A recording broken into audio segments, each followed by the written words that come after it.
Hello and welcome to Marquis. Actually, it's not a toy review this time. So just this morning I discovered that today is National Knife Day. In fact, I learned that there is such a thing as National Knife Day, which I wasn't aware of before. This was really kind of a shame because I am sort of a knife nut myself. I find that they're very useful in um, murdering action figure boxes, of course. I have wanted to get into knife reviews for some time. Now, full disclaimer before we begin, all the stuff you see back there, the swords, weapons, everything, even most of my knives, they're mostly wall hangers or props, if you will, or novelties. So, actually, I should say novelties more than props. Most of them can be used, but they're really more just that, novelties. So I won't claim to be a blade expert of any kind. Most of my knives actually are pretty cheap. So if you're looking for reviews of high-end knives, you're not going to find that on this channel for the most part. I do have some cold steel stuff that I might get into eventually. I do have a Spyderco knockoff that I might get into as well. But for the most part, I'm going to be reviewing $10, $15, $20 knives. But some of them can be pretty good for the price. So I was asking one of my friends what he'd like to see reviewed in this first knife review. He said he'd like to see a Karambit. Well, ask and you shall receive. I wish you a very happy knife day because we're going to start with a Karambit today. Okay, so let's take a closer look at that thing. This is called the Karambit Extreme, made by Tiger USA, as we can see right there on the blade. It's got a 2-inch, well, just about 2-inch blade. It's really not that long. You have a liner lock, which you can see here. You have, of course, the finger ring proper to a Karambit. Have a nice black finish all over this. It catches the light really well, in fact. This is one of the times I'm actually happy with the setup I have here. And you can see the finish on this is actually quite nice. I have used this before. You can see still some gunk on the blade there. I have used this to open up boxes and cut tapes, so the glue is still kind of there. But the finish has held up pretty good. I did carry this for, I believe, a couple weeks. Now, the thing that made me stop carrying this, it's actually the main complaint I have with this. You can see here, there's this crescent, half-moon shaped depression in the handle. Handle is aluminum, so it's not all that grippy. It will slip, but you do have the finger ring right here, which does give you very good retention, so you're not going to lose it. And you do also have this little nub at the base of the blade to basically hold your finger there so you're not going to slip and cut yourself on the blade. But back to that depression, there used to be sort of an insert. It looked more like sandpaper. You can actually see it still on the other side. It's the thing that you have here, this textured insert that we see there. This is pretty much sandpaper. It feels like it. It's not quite as abrasive. Arguably, it does give you a nicer grip, so if you had your finger there on this, it would be quite grippy as opposed to the aluminum, which, as I said, it's quite slippery. You don't get all that much a good grip on it.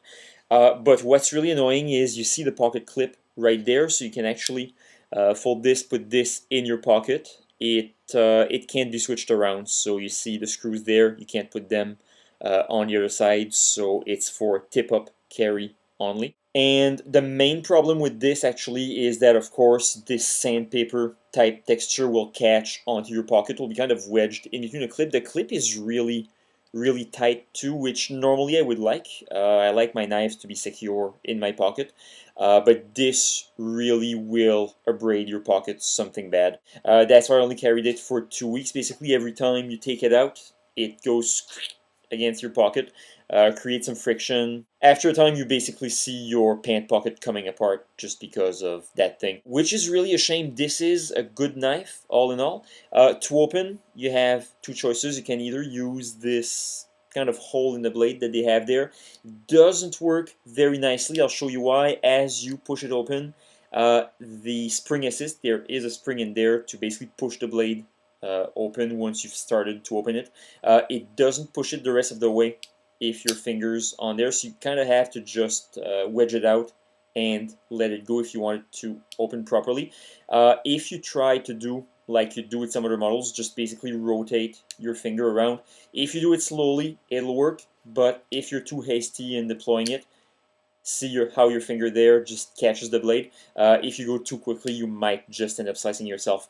The best way, in my opinion, to open this, just go on the nub there, just give that a little push, and there you have it. Very nice. The spring works perfectly. It's not too tight, not too loose. The blade is quite secure. The lock itself, also the liner lock that you see there, quite secure. Now the liner lock is nothing special. It's kind of thin actually. The blade itself, you got a good thickness. It doesn't feel like it's going to snap very easily. For the length of blade, the thickness is very good. Nothing I'd really complain about. But this type of liner lock will get used in time. So if you always play with it, just open it once in a while. Even so, this will wear out the bottom of the blade there, and the top of the liner as well will get worn. So after a time, you will see some blade play. Now, luckily enough, this hasn't happened yet. I haven't used this one too much, but if it's your everyday carry, if you play with it a lot, you may want to watch out for that. The steel is nothing to write home about, so it's actually 1045 surgical steel, tool steel, handcrafted in Republic of China, limited edition. It all sounds very fancy, but it's regular steel, I guess. For this price range, it's okay, I suppose. It does feel better, at least, than the standard 440 stainless steel that they tend to use on these blades. So I'm guessing maybe this one will hold more of an edge. It has so far, but then again, I haven't used it too much, so I really can't comment on how long it's gonna last either. So all in all, very solid knife, very good buy for $10. I paid $10 for this, shipped from eBay, with maybe $5 of shipping, give or take, so let's call it a $15 knife. Still, I have had $15 knives fall apart on me before very quickly. This one, so far so good, except again for those grips. So if actually there was a way for me to easily rip that one out as well, this one kind of just fell off after a while. But this one just stays there, mostly because the clip is keeping it there. But yeah, if you can find a way to remove these, and maybe if this was rubber, rubber inserts would be nice, or if the handle itself was G10, like the one here, which is a bit more grippy than the aluminum you'll find on this, it'd be pretty much perfect, really. At least for $15. So this is not a high-end knife. This will not last you a lifetime, most likely. As I said, the steel on this is pretty run-of-the-mill for this kind of knife. But for what you pay for, yeah, I definitely recommend it. Aside for, of course, the fault with the hand grips there. Aside from that, very nice blade. So this is it for my very first knife review. I hope you guys enjoyed. I wish you all a very nice National Knife Day. Stay sharp. Stay sharp, it's kind of like a little joke. Yeah.